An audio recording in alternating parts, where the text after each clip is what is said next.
Is the battleground of the future going to be completely virtual and around data? That's what we're exploring in this week's Data Radio Show with a new sub-series that we're calling Data Battlegrounds.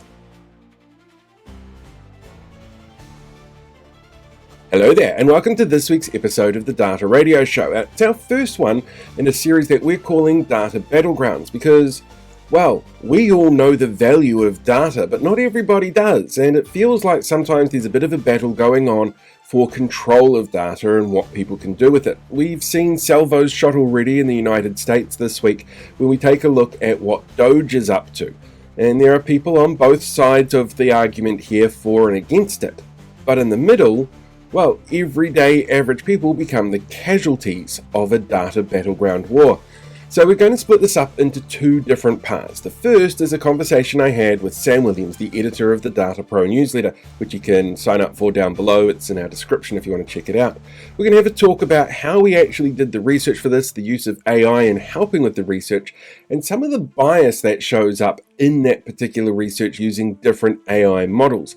And then we've got an AI-produced copy of a podcast looking specifically at a dozen different resources into what's happening in the United States at the moment, and whether or not it's something to be concerned about, or whether or not it is, par for the course under a Trump administration. So sit back, enjoy, make sure you hit that like, share, and subscribe button before we kick in, and I will hand it over to Paul and Sam.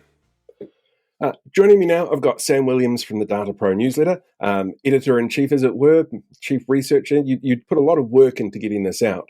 And each week you sort of show us a little bit of what's happening in the industry, give us a little bit of insight as to what's going on. Last week, you did a really interesting piece on Elon Musk and what he's doing in the United States at the moment, his involvement in government. I'm kind of curious because Elon is a very polarizing figure. What sort of feedback or reactions have you had from that? Well, I guess the thing is that I don't know whether we've reached peak Elon yet, but there definitely seems to be a lot of weariness, at least at a global level, of hearing about Elon Musk. Many people that I have spoken to are kind of sick of hearing his name in the news. When it comes to what's going on from a data professional standpoint, the data breach, if you like, that's occurred in the US is, unless you're in the industry, there are not many people really talking about it. That they're more consumed by the other craziness that may be going on, and every day it's something new. So I guess fundamentally what I wanted to talk about was how different large language models may interpret world events differently. One of the things I came across yesterday on TikTok, which we're launching this week, so if anybody wants to follow us on TikTok, they're more than welcome to, was somebody who was very disappointed to learn that all of Elon's changes, everything he's doing, does not result in a stimulus check in their hand at the end. They sort of got the impression that all the money he was saving by having access to all these files would end up with a check in their hand. I imagine that's come from, the algorithm feeding him content, for example, on a platform like TikTok, and the way that data is managed in those kind of platforms. Is there a risk out there that the information people are getting, and if they're using something like an AI or an LLM to do this research, that it's coming through with this kind of bias and misinformation? I mean, definitely it is a risk that different models are going to give you different answers. So the most obvious example is try searching around or asking questions around Tiananmen Square using DeepSeek. It's an event that, as far as DeepSeek is concerned, never ever occurred. So one of the things that we were curious about is what would Grok, so X's or Elon Musk's X platform that has Grok built into it, how would it see what events, how would it interpret the events that have taken place recently in terms of data breaches? And then compare that with another model such as OpenAI's, I think it was the O3 model. And interestingly, what we found was that there were subtle differences. There was very much a way in which Grok sort of posed what had occurred in a slightly different light. Arguably a balanced point of view, but given some of the unprecedented nature of what had occurred, there is no construct for it to be able to judge whether one side is more right than another side of the argument. There was just the main thing that we found was that there was just a subtle bias in a different perspective that was generated by Grok versus OpenAI, ChatGPT. No coincidence there that you have Elon Musk suing OpenAI at the moment. So I guess really when it comes to information and the information that we need to be an informed voter as part of a democracy, one of the real risks that there is at a democratic level, that's a small d in case anybody, is that we have to pay particular attention to what it is that is coming down our news feeds. And be prepared to question it. I think we've seen too much in the way of content, and especially, arguably, even in recent times, in terms of the so-called fraud and waste that has been uncovered by DOGE, or supposedly uncovered. It turns out that many of the stories of fraud and waste that are being propagated out there actually have their roots in conspiracy theories, and many of them turn out to be just plainly false. Do you think this is, because it's made lots of headlines all over the world, it's obviously made headlines in the United States, do you think for a lot of people this is a wake-up call as to just how much data the government has on them and how susceptible it could be to the whims of an individual? I think fundamentally it's a call to data engineers and data professionals to make sure that you have the right ethical guide rails in place. That what the law might say in one place, one jurisdiction versus another, is open to interpretation. There is a higher order, if you like, imperative, which is, almost like the Hippocratic Oath, that doctors swear to do no harm. That from an ethical standpoint, in terms of protecting people's privacy, and masking personally identifiable information, or PII, has a moral imperative or an ethical dimension to it that is not necessarily about the legal compliance requirements. One of the things that you and I both are well aware of is that there is some issues around data literacy everywhere. It doesn't matter where you are in the world, there are issues around the levels of data literacy going on. Is this kind of action the kind of action that takes advantage of those levels of literacy? Yeah, I guess that's the dimension around what we consider to be private information and what value actually lies in our information. So data literacy is not just about understanding how facts and figures apply in a particular set of circumstances.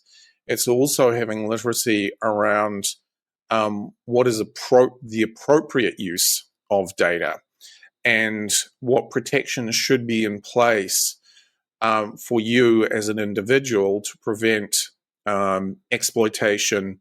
And that most commonly takes place as fraud in terms of scams, because large databases have been hacked. But there are more subtle and insidious ways in which information can be used, or your data and your privacy can be breached, that from a literacy standpoint, it's important that you understand what rights you're giving up when you do actually check the box, or you accept that user agreement, or you give away your information for free and also give up all of your rights that are associated with it. I think that's a large part of what GDPR was about. And it is fascinating that no comparable legislation exists in the United States. So it is kind of like the Wild West. And thinking about the privacy breach that there has been, or the arguable privacy breach that there has been in the US, they're relying on legislation that dates back to, I think it's 1974, but it was post Watergate and the Nixon period, where there were egregious breaches of people's privacy. Since 1974, there's been next to nothing in the States to protect your privacy. Which brings me really nicely, actually, to the other thing that we're doing in this week's episode. We're launching Data Battlegrounds, which is done with the help of AI, where we've fed it a whole bunch of different information on a specific topic. And this week's topic is around Elon and what's been happening over in the Department of what was it? Department of Government Efficiency, DOGE. I'm kind of curious. Or doggy. I prefer doggy? to call it doggy. That makes sense, yeah. How does the G sound in government? Yeah, it sounds like a hard G, so to be doggy. But you can't tell some people these things. What for you is the most exciting part about looking into data battlegrounds and the sort of battle areas around people's data? Well, I guess the inception for this was you and I having a conversation about some of Elon Musk's acquisitions over time, and how the thread of acquisition of data sets has been a big theme in the rise of Elon Musk's power and wealth, arguably. So, as an example, there are many that would say that the acquisition of Twitter was, he grossly overpaid for it. But what he did acquire was a massive data set in terms of, was it roughly 8 million people on it? It's one of the smaller social networks.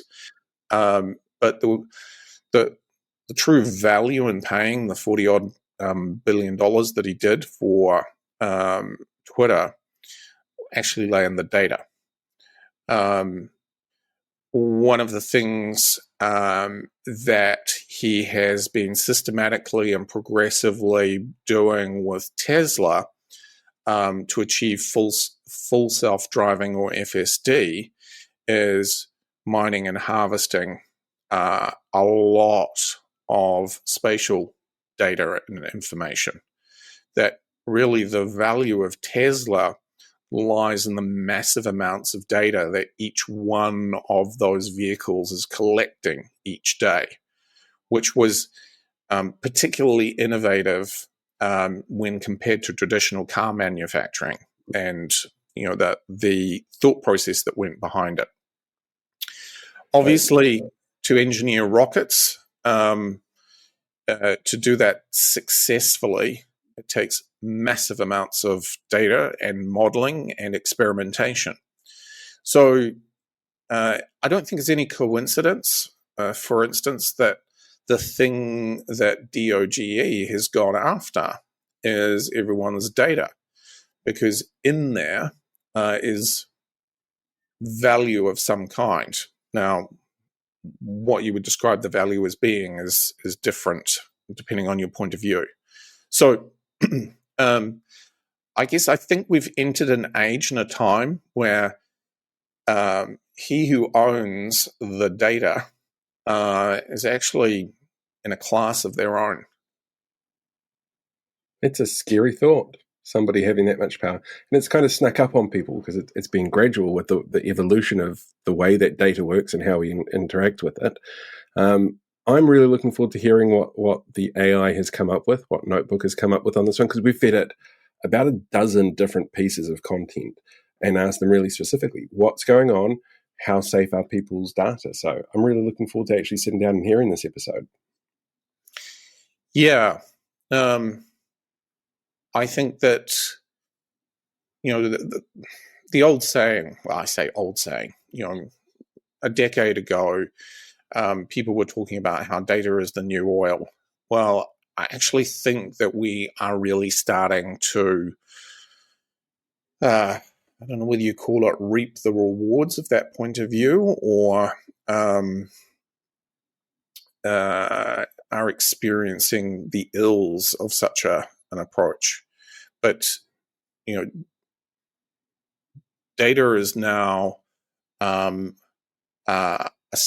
resource that battles are fought over in the corporate world, and I think you're likely to see it play out in other ways, not necessarily in terms of land or sea warfare.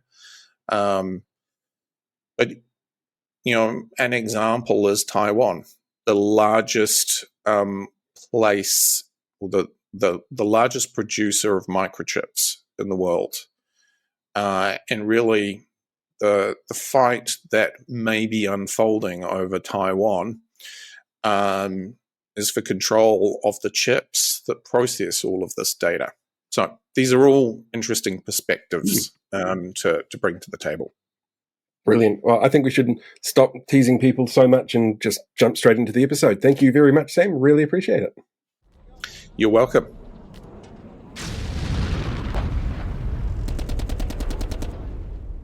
Okay, so you know how everyone's always talking about data privacy, like how all our information is constantly being collected and used? Yeah. Well, imagine all that data, but instead of just any tech company having it, imagine it in the hands of someone actively working within the government. Oh, wow. Someone like Elon Musk. That's a pretty scary thought when you think about it, especially with, Musk's history of being pretty skeptical of government oversight. Yeah, exactly. And all that's coming to a head now with his new role as the head of the Department of Government Efficiency. DOGE. DOGE, right? It's definitely, it's fascinating and concerning all at the same time. And we've actually got a whole stack of news articles here from sources like Time, the Associated Press, and Bank Info Security, and they're all detailing Musk's activities with this new department. What are they saying about it? Well, a lot of lawmakers are starting to raise some serious red flags about it. They're saying that it looks a lot like a power grab, with Musk trying to get his hands on as much data as possible.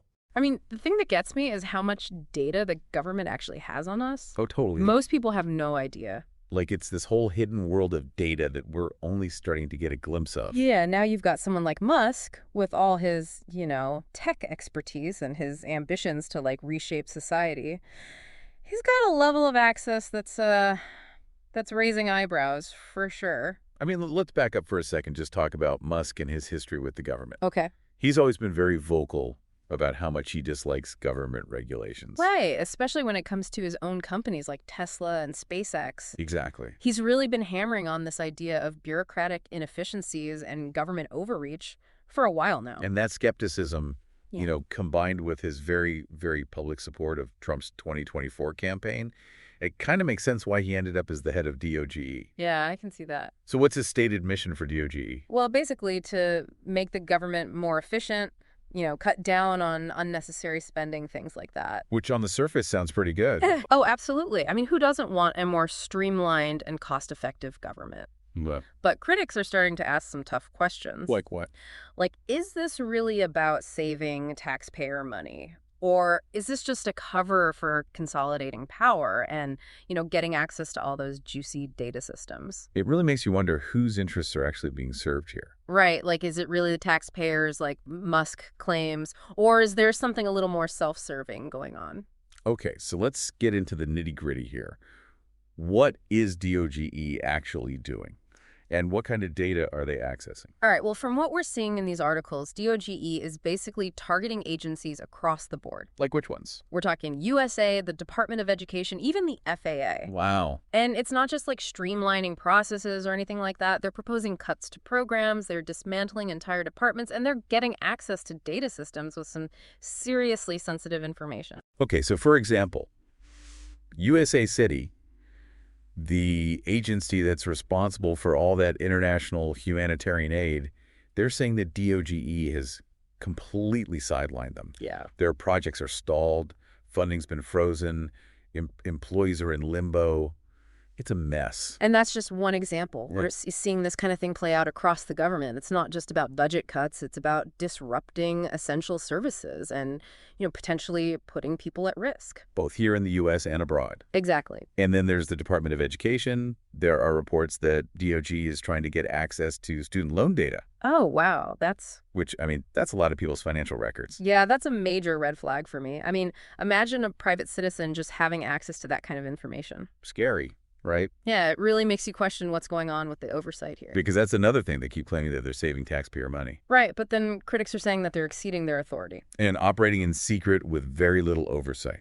It's like they're saying the ends justify the means, but the means are really, really concerning. And the potential consequences could be huge. Definitely. Okay, so speaking of exceeding authority, let's talk about the Treasury Department. All right. This is where things get really interesting. And a little scary. Yeah, a little scary. So what's happening with the Treasury? So there are reports that DOGE has gotten access to systems within the Treasury Department that contain Social Security numbers, bank account details, income tax documents, basically everything. So all that personal financial information is just Potentially in the hands of a tech oligarch who has very publicly said that he doesn't like government regulations. Yeah, it's unsettling, to say the least. It really is. And it's not just about what could happen now. Right. We have to think about the long-term implications, too. Like what happens when all that data gets combined with, advanced AI and machine learning algorithms? Exactly. Like the potential for profiling, predicting, the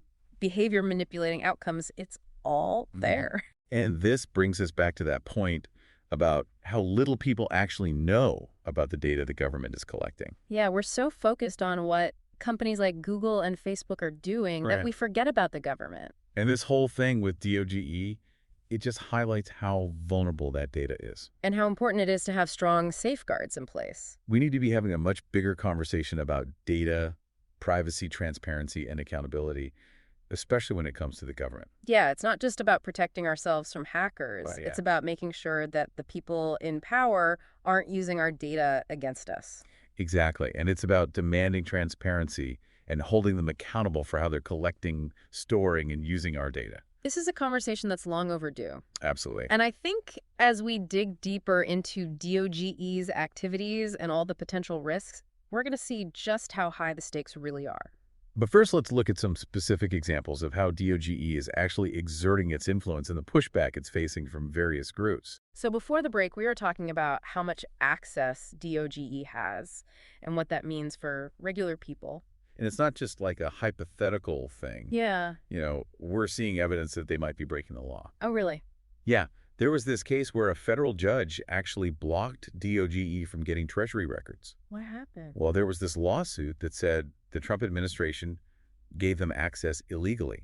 And get this, 19 Democratic attorneys general filed that lawsuit. Wow. Yeah, they said letting DOGE see stuff like Social Security numbers and bank accounts, that's like totally against the law. It's a lot of sensitive information. And the Connecticut Attorney General actually called it the largest data breach in American history. Oh, wow. A big deal. Yeah. I mean, we're not talking about, just some numbers on a spreadsheet. This is about people's lives. Yeah. So let's think about it. Mm. What could happen if all that data fell into the wrong hands? I mean, that's a pretty scary thought. Right. Like, what if people get audited or investigated just because of their political beliefs?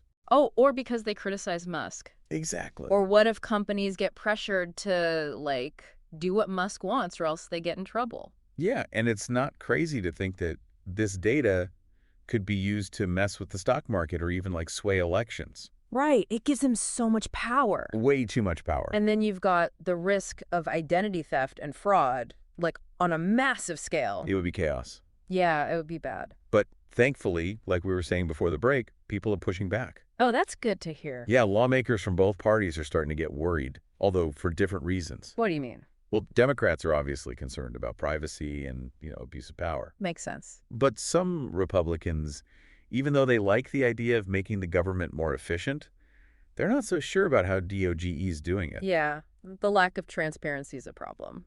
For sure. And there have been multiple investigations launched in Congress, which is a good sign. Definitely. And are there any lawsuits? Yeah, actually, labor unions and advocacy groups are filing lawsuits to block DOGE's access to data and to stop them from getting rid of important agencies. So it's a multi-pronged fight. Exactly.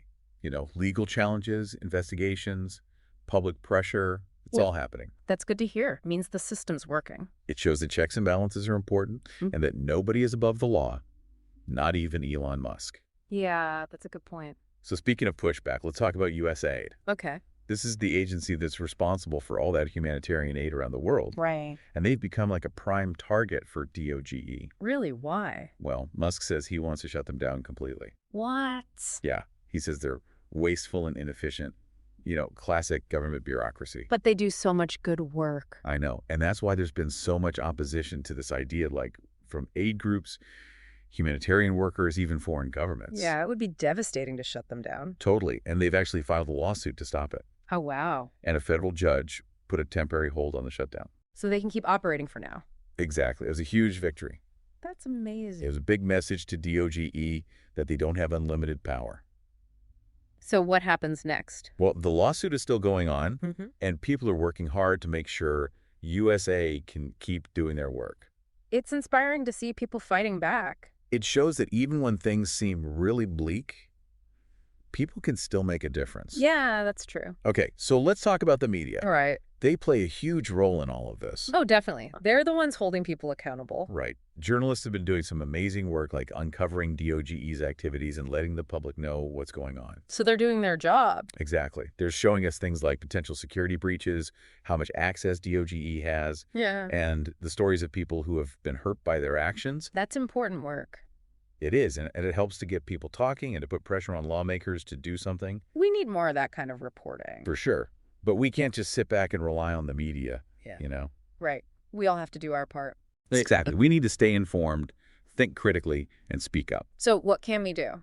Well, we can support organizations like the Electronic Frontier Foundation and the Center for Democracy and Technology. Those are the ones fighting for our digital rights. Exactly. What about contacting our elected officials? Yes, do that. Let them know that you're worried about DOGE and data privacy and the influence of these tech giants. Okay. And what about education? That's huge. Yeah. We need to support digital literacy initiatives so people can understand how all this stuff works. How to protect themselves. Exactly. Because this isn't about Democrats versus Republicans or anything like that. Right. This is about protecting our democracy and making sure that technology is used for good. It's about creating a future where everyone can benefit from technology without having to give up their privacy or their freedom.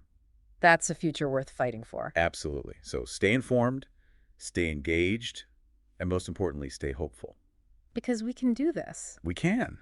Now, before we move on to the final part of our deep dive, let's take a step back and think about the bigger picture here. Okay. We've seen how dangerous it can be when one person has too much power over our data. Yeah, it's a wake-up call for sure. But this is just one example of a much bigger trend. Right. Like technology is changing everything. And while there are a lot of amazing opportunities, there are also a lot of new challenges. And ethical questions. Yeah, like what role should technology play in our lives? What about AI? How do we balance the power between governments, companies, and individuals? And how do we make sure that technology is used to help people, not control them?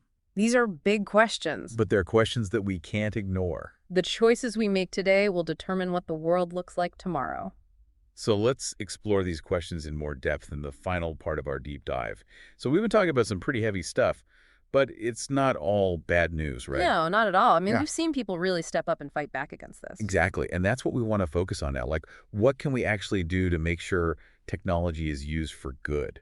Okay, well, first of all, we have to stay informed. Right. We can't fight something if we don't even know what's going on. And so keep reading those articles. Yeah, read from different sources, get different perspectives. Follow those investigative journalists. And check out the work that groups like the ACLU are doing. They're doing a lot to protect our digital rights. Definitely. But it's not enough to just read about this stuff, right? No, absolutely not. We need to be active. So think critically. Yeah. Question everything. Don't just accept things at face value. Especially when it comes to powerful people like Elon Musk. And what about social media? Oh, that's a tough one. It's such a powerful tool for spreading awareness, Right. but it's also so easy to spread misinformation. Yeah. So how do we use social media responsibly? I think the most important thing is to be really careful about what you share. Check your sources. Yeah, do your own research. And be aware of those emotional posts that are designed to manipulate you. Don't just react. Exactly. Okay, so we've got to stay informed. We've got to think critically. But how do we actually make our voices heard? Well, one of the most powerful things you can do is contact your elected officials. Tell them what you think. Yeah, let them know that you're worried about DOGE and data privacy and the influence of big tech. Because they need to hear from us. They do. And you can also support organizations that are fighting for digital rights. Like who? Groups like the Electronic Frontier Foundation, the Center for Democracy and Technology. Those are good ones. They're doing incredible work, but they need our support. So donate if you can. Or volunteer your time. Every little bit helps. It really does. And don't forget about digital literacy. That's so important. We need to help people understand how their data is being used. And how to protect themselves. Exactly, because at the end of the day, this fight isn't about left versus right. It's not about politics. It's about protecting our democracy. And making sure that technology is used to help people. It's about creating a future where everyone can benefit from technology. Without having to give up their privacy or their freedom. That's the future we need to be fighting for. And I think that's a good place to leave it for today. Yeah, I think so. So stay informed, stay engaged, and most importantly, stay hopeful. Because we can do this. We can make a difference. Thanks for joining us on this deep dive. It's been a wild ride. It has, but it's important to have these conversations. Absolutely. So keep questioning, keep learning, and keep fighting for a better future. We'll see you next Hey, time. thanks for checking out this week's episode of Data Battlegrounds. We're going to be putting one of these out about a month apart from each other to allow people to digest things, and we'd really love to get your feedback on what you think are some of the big battles in the data battleground sphere, as it were. Now, don't forget, if you haven't already, hit that like, share, and subscribe button. That way you can be kept up to date with all the content that we're putting out, like the Algorithm Report, which is weekly updates on news from data management and AI sectors. There's also our Data Pro newsletter podcast version that comes out each week, and of course the Data Radio Show. There's heaps of stuff, so definitely make sure that you're following us if you haven't done so already.